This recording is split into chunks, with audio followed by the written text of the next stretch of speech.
ഇന്ന് നമ്മൾ പരിചയപ്പെടുന്ന ആദ്യത്തെ book the boy, the mole, the fox and the horse by Charlie Mackesy. ഒരു ചിത്രകാരനായിരുന്ന ചാർലി മക്കസി കോവിഡ് സമയത്ത് തൻ്റെ ചില ചിത്രങ്ങളും മനസ്സിൽ തോന്നിയ ചില ആശയങ്ങളും ഇൻസ്റ്റാഗ്രാമിൽ പോസ്റ്റ് ചെയ്തു. ഇത് ഒത്തിരി ആളുകളെ ഇൻസ്പയർ ചെയ്തു. അദ്ദേഹത്തിൻ്റെ ചിത്രങ്ങൾ പതുക്കെ പതുക്കെ ഒരു ബുക്കായി മാറി. നെറ്റ്ഫ്ലിക്സിൽ ഇപ്പോൾ ഇതൊരു അനിമേഷൻ മൂവിയായിട്ടും നമുക്ക് കാണാം. 10 മിനിറ്റിൽ വായിച്ചു തീർക്കാവുന്നൊരു ബുക്കാണ്. കുട്ടികൾക്കും മുതിർന്നവർക്കും ഒരുപോലെ വായിക്കാം. വായിക്കുന്നവർക്ക് അവരവരുടെ തലത്തിൽ നിന്നുകൊണ്ട് ചിന്തിച്ച് ആഴങ്ങളിലേക്ക് ഇറങ്ങിച്ചെല്ലാം. അങ്ങനത്തെ കോട്ട്സാണ് അദ്ദേഹം ഇതിൽ കോറിയിട്ടിരിക്കുന്നത്. What is the bravest thing you have ever done in your life? നിങ്ങൾ നിങ്ങളുടെ ജീവിതത്തിൽ ഏറ്റവും ധൈര്യപൂർവ്വം ചെയ്തിട്ടുള്ള കാര്യം ഏതാണ്? ടു ആസ്ക് ഫോർ ഹെൽപ്പ് ചോദിക്കുക എന്നുള്ളതാണ്.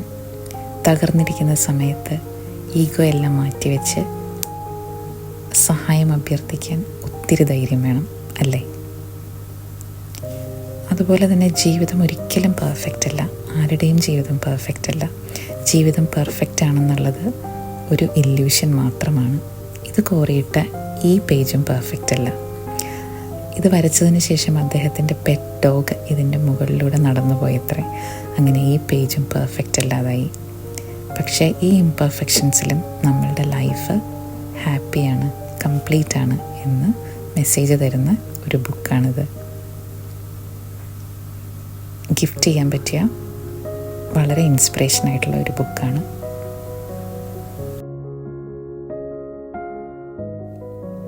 ഇനി നമുക്ക് നമ്മുടെ രണ്ടാമത്തെ ബുക്കിലേക്ക് പോകാം.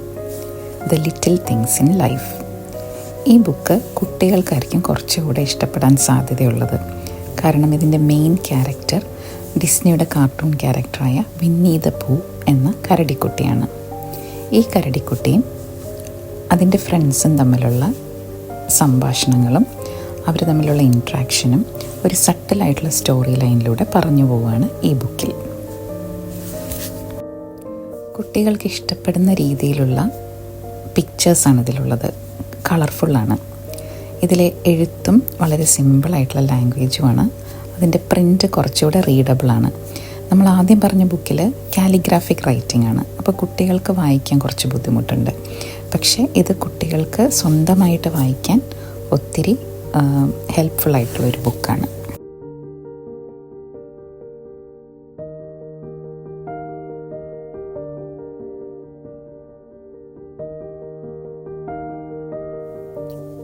ഫ്രണ്ട്ഷിപ്പിനെ ബേസ് ചെയ്തിട്ടുള്ളൊരു ബുക്കായതുകൊണ്ട് തന്നെ ഇതിൽ ഫ്രണ്ട്ഷിപ്പിൽ പാലിക്കേണ്ട ചില moral values, sincerity, genuinity, caring തുടങ്ങിയ മോറൽ വാല്യൂസ് കുട്ടികളിലേക്ക് എത്തിക്കാനുള്ള നല്ലൊരു മാധ്യമം കൂടിയായിരിക്കും ഈ ബുക്ക്.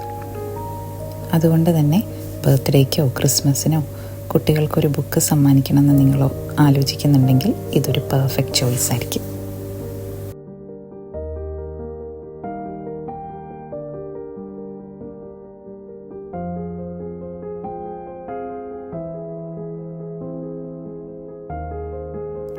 ഇന്ന് പരിചയപ്പെടുത്തിയ 2 ബുക്കുകളും ഇഷ്ടമായി എന്ന് കരുതുന്നു.